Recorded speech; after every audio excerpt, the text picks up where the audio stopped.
ইডির ক্লাস হচ্ছে আজ।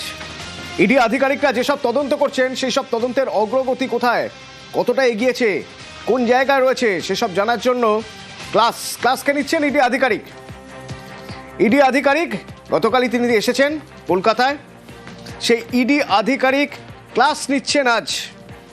রাহুল নবীন ইডি চিফ গতকাল রাতেই কলকাতায় এসেছেন, আর আজ ইডি দপ্তরে হাই ভোল্টেজ মিটিং। আমার সঙ্গে অনুপ রয়েছে, সরাসরি একবার অনুপের সঙ্গে কথা বলবো। অনুপ,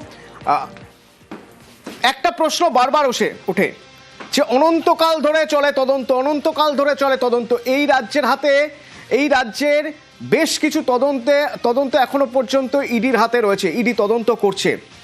তার মধ্যে সাম্প্রতিক সময়ে সবচেয়ে বেশি নাড়াচাড়া হয় বা সবচেয়ে বেশি কথা হয় যখন আইপ্যাকের অফিসে ইডি যায়। কোন কোন তদন্ত ইডির হাতে রয়েছে এবং কোন কোন তদন্তে গতি আনার কথা বলছেন রাহুল নবীন?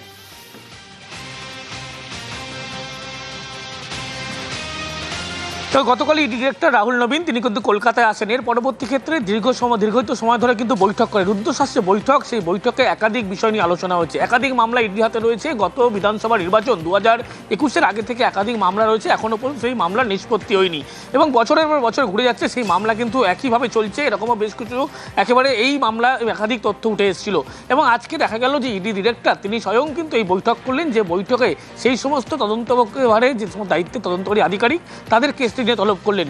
মূলত একটি গাইডলাইন তার প্রত্যেকের থেকে চাওয়া হয়েছিল, কাদের কাদের নামের তালিকা ইতিমধ্যে দেওয়া হলো। এখানে কিন্তু বেশ কিছু প্রভাবশালী ব্যক্তি যারা এই সমস্ত মামলায় যাদের নাম ইতিমধ্যেই রয়েছে এবং হাই প্রোফাইল ব্যক্তির নাম রয়েছে, এই সমস্ত বেশ কিছু দুটি লিস্ট ইডি ডিরেক্টরে তুলে দেওয়া হয়। এর কারণ দেখা গেল যে 10টির বেশি মামলা নিয়ে ইতিমধ্যেই আজকে আলোচনা হয়েছে।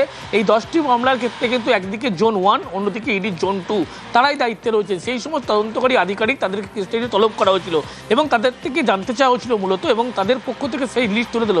একটি লিস্ট যেমন তুলে দেওয়া হয়েছে, একদিকে হাই প্রোফাইল ব্যক্তি এই মামলায় কাদের কাদের নাম কীভাবে উঠে এসছে, এই হাই প্রোফাইল ব্যক্তি কারা, অন্যদিকে রাজনৈতিক প্রভাবশালী কোনো ব্যক্তি তাদের একটি লিস্ট তুলে দেওয়া হয়েছে।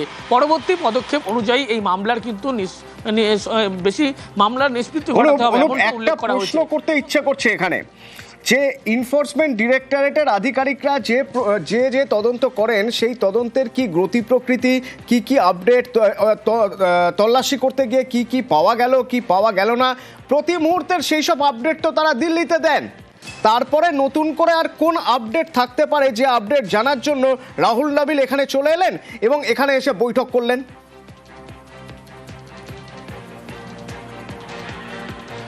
দেখো, যে কোনো মামলার ক্ষেত্রে যখনই তল্লাশি অভিযান শুরু হয় সেখান থেকে কী সিজ করা হয়েছে এই সমস্ত রিপোর্ট কিন্তু দিল্লিতে পাঠানো হয়ে থাকে। কিন্তু এবারে দেখা গেল যে 10টির বেশি মামলা যেগুলো জোন 1 এবং জোন 2-র ক্ষেত্রে আছে, সেই মামলাগুলো নিষ্পত্তি ঘটাতে হবে এবং সেই সমস্ত মামলা করতে গিয়ে দেখা যাচ্ছে যে একাধিকবার কিন্তু ইডি বাধার সম্মুখীন হচ্ছে। যেমন চলতি বছরের জানুয়ারি মাসে 8 তারিখে আইপ্যাকের অফিসে তল্লাশি করতে গিয়ে যে বাধার সম্মুখীন তারা হয়েছিল, সেই কারণেই কিন্তু এবার থেকে দেখা গেল ইডির পক্ষ থেকে এই নিয়ম করা হলো। ইডি ডিরেক্টর দিল্লি থেকে আগেই বলা হয়েছিল হাই প্রোফাইল যারা ব্যক্তি যে সমস্ত মামলা তার নাম রয়েছে লিস্ট তালিকা তৈরি করতে, সেই অনুযায়ী লিস্ট তালিকা তৈরি করা হয়েছিল, প্রত্যেককে সেই তালিকা তুলে দিয়েছে। অন্যদিকে একাধিক রাজনৈতিক প্রভাবশালী ব্যক্তি আলাদা লিস্ট করতে বলা হয়েছিল, সেই লিস্টও তালিকা করে তুলে দেওয়া হয়েছে। প্রয়োজনে বলা হয়েছে এই মামলাগুলোর সহজে নিষ্পত্তি ঘটাতে হবে, বছরের পর বছর মামলা ফেলে রাখা যাবে না। এবং এই যে গোটা ঘটনা, সেই ঘটনার কিন্তু কোন কোন তালিকা কিভাবে তৈরি করা হয়েছিল সেই লিস্ট আগেই জানানো হয়েছিল এবং সেই অনুসারেই আজকেই সেই লিস্ট তুলে দেওয়া হয়েছে। পরবর্তী পদক্ষেপ অনুযায়ী যখন তল্লাশি অভিযানে যাবে, প্রয়োজনে দিল্লি থেকে কিন্তু আরও অফিসার যদি নিয়োগ করতে হয় সেক্ষেত্রে তিনি ব্যবস্থা করবেন এবং এই মামলা ফেলে রাখা যাবে না, তিনি কিন্তু এমনটাই বলেছেন। সব মিলিয়ে 10টির বেশি মামলা রয়েছে জোন 1 এবং জোন 2, এই প্রত্যেকটি মামলা কিন্তু ফেলে না রেখে নিষ্পত্তি ঘটাতে হবে এবং হাই প্রোফাইল ব্যক্তি, অন্যদিকে প্রভাবশালী ব্যক্তি, এই দুটি লিস্ট চাওয়া হয়েছে। সেই লিস্টকে তদন্তকারী পক্ষ থেকে ইডি ডিরেক্টর তার হাতে তুলে দেওয়া হয়েছে। বেশ, ধন্যবাদ।